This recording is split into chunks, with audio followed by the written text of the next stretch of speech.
డబ్బు అంటే ఎవరికి ఇష్టం ఉండదు చెప్పండి. కానీ నేను డబ్బుకి యాంటీనా అంటే కాదు. కానీ ఇప్పుడు నేను డబ్బుకి యాంటీనే. ఎందుకంటే మనుషులు మనుషుల్ని ప్రేమించడం మానేసి, బంధాల్ని ప్రేమించడం మానేసి, అన్నిటికన్నా డబ్బే ముఖ్యమని అన్నీ వదిలేసి మూర్ఖత్వంగా డబ్బు కోసం పరిగెడుతున్నారు. ఈరోజు మనిషి నీళ్లు కొనుక్కునే దుస్థితికి దిగజారారు. సింపుల్ లాజిక్ ఏంటంటే, డబ్బు మీద ఆశ పుట్టిందంటే నువ్వు పోసుకునే దాంతో కూడా వ్యాపారం చేస్తారు. ఇలాగే వెళ్తూ ఉంటే ఫ్యూచర్ ఎంత దారుణంగా ఉంటుందో తెలుసా?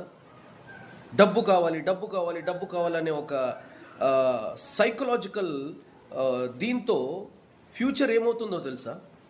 నా భయం ఏంటంటే, రేపొద్దున అమ్మ దాహం వేస్తుంది, కొన్ని నీళ్ళు ఉంటే పోయండి అమ్మ అంటే డబ్బు ఇస్తే పోస్తా. అమ్మ చచ్చేలా ఉన్నాను, కొంచెం నీళ్ళు పోయండి అమ్మ అంటే ఒక 10-20 ఇవ్వు డబ్బులు, అప్పుడు నీళ్ళు పోస్తా అనే స్థాయికి ఎక్కడొస్తారో. నెక్స్ట్ ఏంటో తెలుసా? ఈరోజు గడ్డి నమ్ముతున్నారు, తాగే నీళ్లు నమ్ముతున్నారు, దేవుడితో వ్యాపారం చేస్తున్నారు. నెక్స్ట్ ఏంటంటే, నీ గుండె, నీ కిడ్నీలు, నీ రక్తం, నీ మాంసాలతో వ్యాపారం చేస్తారు. నీ కిడ్నీ ₹1,00,00,000, నీ గుండె ₹1,00,00,000, నీ రక్తం ₹1,00,000. ఎందుకు జరగవు? ఎందుకు ఒకరినొకరు చంపుకోరు? ఏం మిగిలిన్నాయి? ఇంకా మనిషి రక్త మాంసాలతో తప్పితే అన్నిటితో వ్యాపారం చేస్తున్నారు ఈరోజు, డబ్బు అనే ఒక మదంతో. ఏది వదిలేరు ఈరోజు చెప్పండి? మనం ఎక్కడైనా ప్రశాంతంగా ఎక్కడైనా టాయిలెట్ పోసుకోవడానికి ఏ రోజైనా మనం డబ్బు కట్టామా? నీళ్లు తాగడానికి ఏ రోజైనా డబ్బు కట్టామా? మీరు మన మన మన పేరెంట్స్ ఎప్పుడన్నా డబ్బు కట్టారా? 1990s, 1980s, 1970s వాళ్ళు నీళ్ళు ఎక్కడైనా కొనుక్కోవడం చూసారా?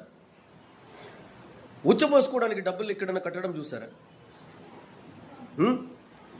దేవుడి దర్శనానికి డబ్బులు కట్టడం ఎక్కడైనా చూసారా?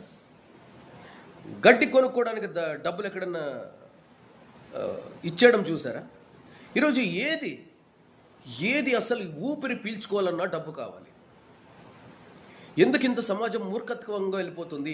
నేను ఫ్యూచర్ గురించి ఆలోచిస్తున్నా. ప్రజెంట్ ఫ్యూచర్ ఎంత దారుణంగా ఇలాగే డబ్బు డబ్బు డబ్బు డబ్బు అని పోతూ ఉంటే ఎంత దారుణంగా అవుతుంది. డబ్బు అనేది ఒక కోరిక, ఒక ఆశ, అది చావదు, మనిషిని చంపేదాకా చావదు. నేను ప్రజెంట్ ఉన్న సిచ్యువేషన్ బట్టి